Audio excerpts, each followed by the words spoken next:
माया, बरोबर आहे तुझं. आई म्हणून तुला जे काही वाटतं त्यात चुकीचं काहीच नाहीये. पण अगं, आता आपली मुलं मोठी झाली आहेत, त्यांना त्यांचं आयुष्य आहे आणि ते त्यांना जगू देत ना. खरं तर माझीच चूक आहे. मी नवरा म्हणून तुला कधीच वेळ देऊ शकलो नाही. पण ते काही नाही, आज मी ठरवलंय. ए पोरांनो, तुम्ही सगळे तुमच्या तुमच्या कामाला निघून जावा बरं. आज मी आणि माया आम्ही दोघच दिवसभर एकत्र राहणार आहोत.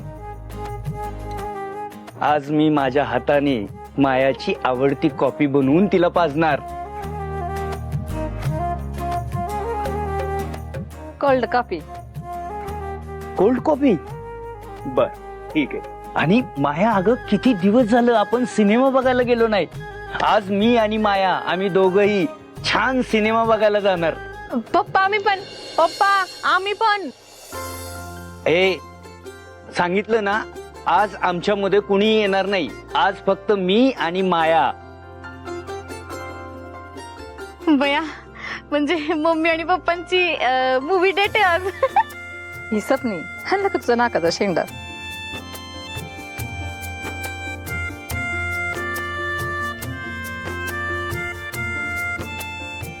सत्या, तुझा मंजूच्या आईची नीट काळजी घे, त्यांची विचारपूस कर. मी आहे माया बरोबर, तिला सांभाळेन. चल जायचं. आलेच आवरून येते.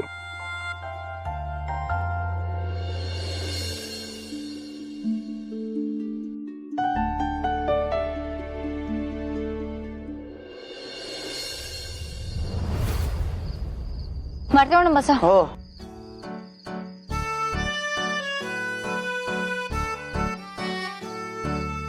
काय ग मंजू, तुझा मित्र नाही आला का तुला आज घ्यायला?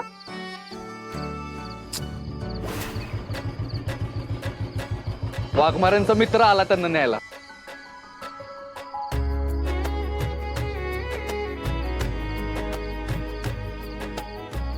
मग सत्या, कशी झाली तुमची ट्रिप? काय काय मजा केली? प्रिया, आता काय नवीन ऐकणारच त्याच्याकडून? नवरा बायकोला बोलू दे. चल आपण निघूयात, उशीर झालाय मला. चल म्हणजे येतो येतो.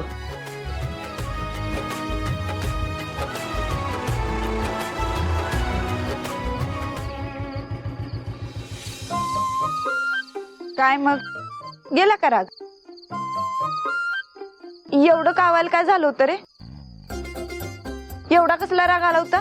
मग आता तुम्ही वागलाच असं, मग राग नाही येणार होय? आता काय चुकीचं वागले? वाघमारे, मी फोन करत होतो तुम्हाला, फोन कट केला तुम्ही आणि वर मला मेसेज बी केला की सारखं सारखं फोन करू नकोस. मग राग नाही येणार तर काय होणार? सत्या, मी तुझा एक बी फोन कट केलेला नाही आणि मेसेज तर केलाच नव्हता. अहो वाघमारे, मग मी काय खोटं बोलतोय वे? थांबा तुम्हाला दाखवत.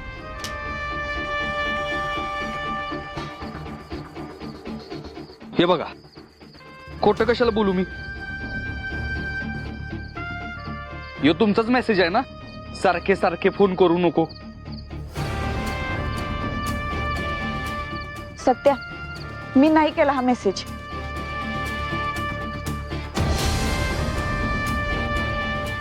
खरंच, आईची शपथ. तुम्ही नाही केला? वाघमारे, तुम्ही मेसेज केला नाही, मग कोण केला?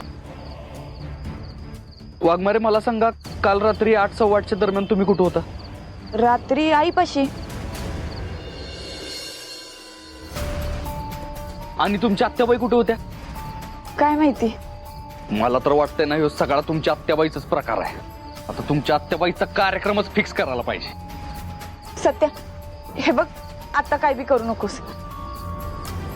आधीच आईची तब्येत बरी नाही, उगाच घरात तमाशा नको. वाघमारे, आईनं कसला बी त्रास होणार नाही, शब्द देतो मी तुम्हाला. तुम्ही चला माझ्या संग, या.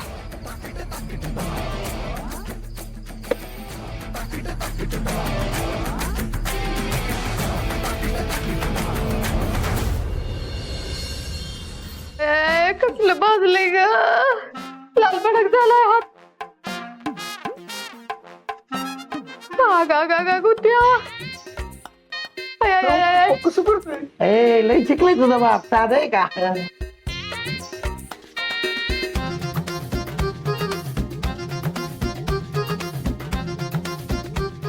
आत्ते,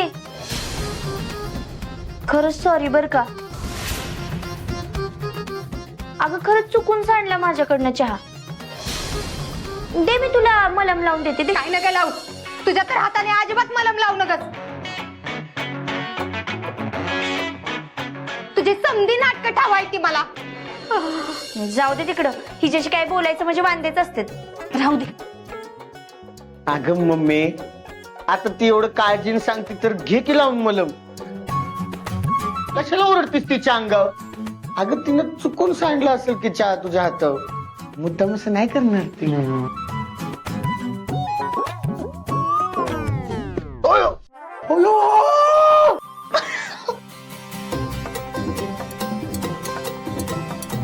ओयो, ओयो.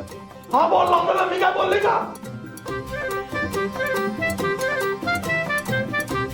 अरे सत्य सत्यजितराव, अहो आई तुम्ही बसा की. नाही नाही, या तुम्ही बसा. या बस दाजी. बसा. अहो आई बसा. अहो आई तुमची तब्येत कशी आहे तेच विचारायला आलो होतो आम्ही. बरं वाटतंय ना आता? वय चांगली आहे तब्येत. सत्यजितराव, तुमचे का नाही आभार मानले पाहिजेत बघा.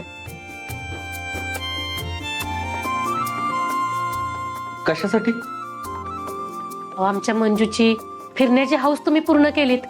तिची लई वर्षांपासूनची इच्छा होती बघा फिरायला जायची, पण नाही जमलं काही कारणाने. पण तुमच्यामुळे शक्य झालंय आता. अहो असं काय बी नाही, आणि आभार मानायची काहीच गरज नाही. कारण मला बी लई मजा आली वाघमाऱ्यांसोबत फिरायला, आणि वाघमाऱ्यांना पण आली. काय वाघमारे? वय लई मजा आली. बाकी तुमची तब्येत बरी आहे ना? काय बी लागलं तर लगेच एक कॉल करायचा. काय वय समधी औषधं व्यवस्थित चालू आहेत बघा.